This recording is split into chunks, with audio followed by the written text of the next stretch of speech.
Right now, a man is pointing a gun directly at your head. He shouts, "Give me the name of your all-time favorite game or I will shoot." What's your answer? The first game that rises to the surface. No thinking, just an answer. Then he asks you, while still pointing the gun at your head, how did you develop a love for this game? What does your favorite game say about you? How does your favorite game evolve over time? These are the primary questions I would like to answer in this video, alongside providing some interesting questions to consider, useful information to take home regarding such a topic, and hopefully some compelling anecdotes to conclude.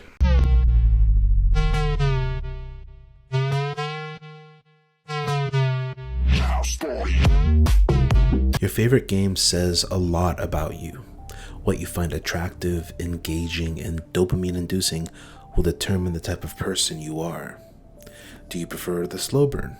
Or maybe fast and explosive is more your type? The most important thing that your favorite game highlights about you is what you like the game to demand of you. Let me explain. There are certain characteristics that fit into each game. The question is, what characteristics are those? Primary characteristics are based on the specific game and what it demands from you, the player. For example, some games require you to carefully plan out each move in order to counter an enemy, while other games ask you to be more reactionary and twitchy in your gameplay. Those two examples pull out a myriad of skills required in order to execute them properly. Carefully planning out your moves requires you to have a great order of understanding on your own strengths and the enemy's environmental factors, random variables, and how all those combine together. A much more logical or intellectually demanding task. Whereas an FPS game that is constantly moving and changing forces you to keep up. So much more muscular action and not as heavily influenced by intellect, although some intellect is required, obviously. So what type of people play strategy games, right? What type of people play FPS? I'd say strategy is for people that like amassing large amounts of data, right? Reading through wikis, understanding, your abilities, the strength of your abilities, the strength of other characters' abilities, the power of your army, the power of your economy, whatever, right? And parsing through it and trying to find the best possible outcome for that. Much like how a general looks at a battlefield and dictates the direction of his troops. People that play these kinds of games are basically like mini generals, analyzing all possible scenarios and executing the perfect plan. There will be some spoilers in this example for Baldur's Gate 3. If you're not interested, then go to this timestamp. So in my first ever playthrough of BG3, I chose to fight Gortash and take his nether stone for myself. After destroying the Steelwatch Foundry, I journeyed up towards Wormrock Fortress, up to the very top of the fortress, found him in his room, surrounded by guards and pesky turrets scattered throughout the room. From what I understand, these turrets provide shielding to Gortash, which makes him a bit more difficult to kill. I had a fairly control-heavy team, and so I chose to fight him outside of the room he was residing in. I set up my party on the side of the building to line of sight him and his party. Then I had my bard shoot him from the entrance of the room and run his little halfling feetsies out of there. This caused him and all of his guards to follow along outside.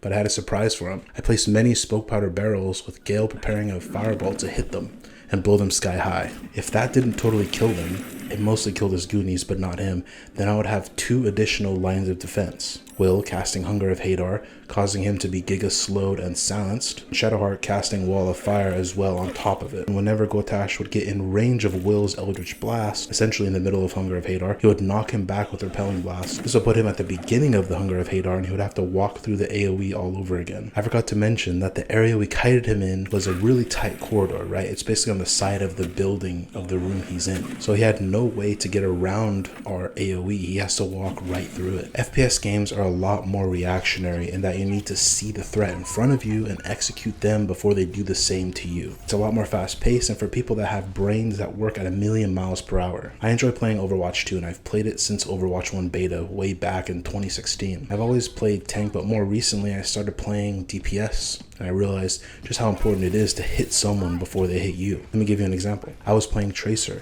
and she is one of the hardest DPS characters to get right due to the boatload of mechanics, timings, and aim required to execute her perfectly. I was fighting Anna, and if Anna played intelligently, she can kill me fairly easily. I had to stay on my toes, trying to bait out her sleep dart and anti-healing nade. Once I hear the iconic sleep dart sound, I know that my chances of beating her simply lie in dodging the anti-healing nade, her rifle shots, moving erratically and tracking her perfectly. After getting her halfway, she nades herself and hits me once. I am down to around 70 HP. One more shot and I'm dead, but I start to move erratically and hit her with one last clip and a melee attack / recall. She dies and I live with half HP. Moments like that in FPS games where both players have a strong understanding of how their character interacts with each other and if played properly produces a favorable outcome is very addicting. Anyway, these are just two gaming genres, and they both demand different kinds of people. Strategy is slow-paced, intellectually driven, planning, and far more detail-oriented. Whereas FPS games rely a lot more on your reactions and how quickly you can execute a set of commands, hopefully before your enemy executes you. There are numerous other gaming genres, about 50. They all expect different things from you, the player. Your favorite game illuminates what kind of demands you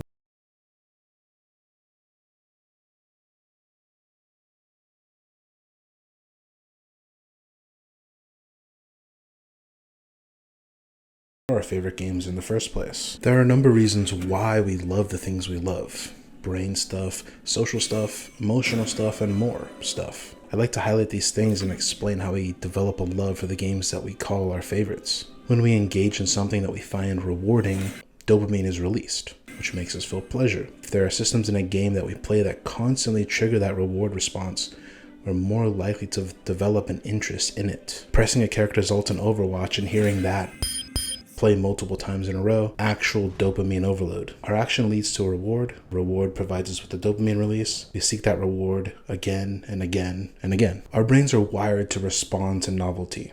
Encountering something new or different sparks curiosity and leads us to explore it further. This sense of exploration can develop into a deeper interest if it continues to engage us and provide rewarding experiences. This is why I love survival games, being able to collect resources, building up a base that allows you to craft powerful weapons and armor, and then fighting a big baddie that gives you rewards to even help increase that further is great. My most recent experience with a good survival game was Subnautica. That game has excellent pacing, a lot of novel and interesting creatures, and great tension buildup as well. On top of the previously discussed leveling up arc, going from the safe shallows to the crash zone is just fucking terrifying, but also necessary for progressing. Once you meet your first Reaper Leviathan, Ghost Leviathan, and finally Sea Dragon,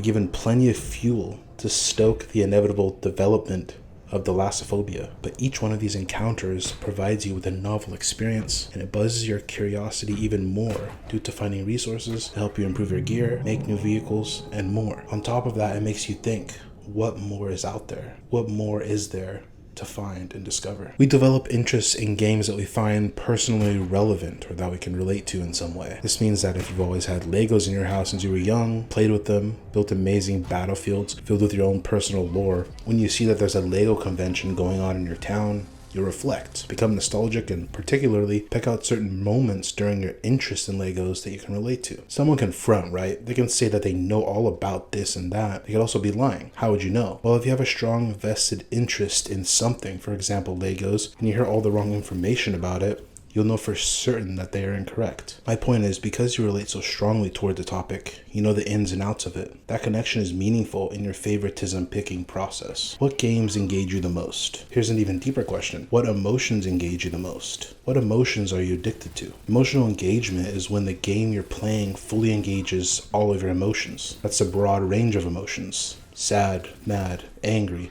happy, content, excited, and so on. For example, if you ever played the game Walking Dead, then you follow Lee and Clementine through zombie-infested Georgia. Skipping through a majority of relevant moments, Lee and Clementine grow very close to each other, and as a result, you grow close to them as well. Well, and this is a spoiler if you haven't played the game, it's been out for like 10 years, so you're kind of like late to the party. The part where Lee is turning is a particularly heart-wrenching moment in the game's history. The character that you have grown to love finally succumbs to the one thing that everyone has been running from forever. That moment in the game is far more emotionally engaging than the 150th game of League of Legends that you've played. But you might be a masochist, I don't know man, you might even hate yourself. So let's load up the 151st game of League. Keep on losing to Smurfs. We are social creatures, and our interests are heavily influenced by people around us. If all of our friends and family love something, we're much more inclined to develop an interest in it as well. This is also why you and your friends may share a similar favorite game. We constantly influence each other's opinions and interests. This might might also be why your favorite game has evolved to be something different over time. Think back on it. What games were your favorites back when you were like 10 years old? Probably not what you had listed earlier, right? You also probably don't have the same friend group from back then, right? Those definitely have a correlation, and the influence is obvious. Remember how I talked about how FPS games are fast-paced, and I gave that example about Tracer, right? Well, another portion of FPS games that matter is aim. The worse your aim is, the higher chance you are to die when your reactions are tested. This becomes a feedback loop of getting into a conflict, having bad aim, and dying. Eventually, you'll get into a conflict where your aim is not terrible and you actually win. You'll gain immense satisfaction when this happens. The process of learning and becoming more skilled at something can fuel interest. The better we get at an activity, the more rewarding we find it, increasing our interest in it, eventually leading into mastery over a skill. This allows you to provide value to others, which can give you a profound sense of meaning in life as well. I'm sure many of you have played a game for a long time, maybe even the same character. Your first game was 100% different from your most recent game with them. You learn and master characters quickly in the beginning stages of picking them up. If the character or game is designed well, there will be small nuances that only exist once you get a mastery level high enough. This is a primary reason why watching other people that are better at you at a character can help you improve faster. They have picked up and found the nuances and they're just giving you cheat codes to mastery. Simply being exposed to certain things will increase your chances of liking it. After all, if you don't have exposure to something, you can't like it, right? Alright, the big kahuna. Nostalgia has to be one of the strongest emotions that we can feel, and you're most likely viewing your favorite game through nostalgia-colored glasses. This is a primary reason why World of Warcraft won't die, because many people still play the game even if it just straight up abuses them mentally, sexually, emotionally, and physically. It's a strong and beautiful emotion. It's something to be aware of. When you're experiencing those moments back then, you might not have felt as strongly as you do now. A mix of every single thing listed here makes up your favorite game. When the funny kitty cat pointed his gun to your head and forced you to choose what your favorite game was, your brain went through all these processes, mixed them up, and came up with an answer. Your taste will evolve over time through experiences and social influence. Some of the greatest experiences in your life may be tied to a certain video game that just clicks so perfectly with your current life scenario. That will establish a profound connection between you and the game, elevating it above a simple video game to something much more meaningful. Like when many individuals go on major vacations and have amazing experiences, video games have a similar kind of ability to grant you an experience matched with like a 2-week vacation to Hawaii that can transport you to a brand new world, providing a sense of control and freedom in a potential world where you feel like you're lacking the two. Creative expression is a helpful way to process things in life that are overwhelming. Some of your favorite games may have come about at a time where you needed to process something that you couldn't. Let's be fair though, not every single game is a direct one-to-one mirror of what's going on in your life. You might just enjoy something because a particular gameplay loop scratches an itch they haven't been able to scratch in a while. Maybe your new group of friends have indoctrinated you into a game world and you've had a blast with them. After all, video games are the new third spaces for many millennials and zoomers. Something that I would like to touch on in a future video. Many people get all their social and relationship needs met through video games. And to me, that's beautiful. This could be a primary reason why a certain game falls under the favorite game category for you. It could be experiences that shape the evolution of your favorite games, or it could be cultural and social influences. Our favorite games are more than just entertainment. They're a reflection of who we are, what we value, and how we see the world. Whether it's the strategic thinking in a strategy game, the fast-paced action of an FPS, the emotional depth of an RPG, or the social connections we make in MMOs. Each game genre speaks to different aspects of our personality and life experiences. From the neurobiological factors that draw us to certain types of games, to the social influences and personal connections that shape our preferences, our gaming choices reveal much about our character and inclinations. As we evolve, so do our gaming preferences, adapting to our changing needs, experiences, and social environments. So I invite you to reflect. What does your favorite game say about you in your opinion? And how has it evolved along with your journey in life? Share your thoughts and experiences in the comments below. And thanks for watching.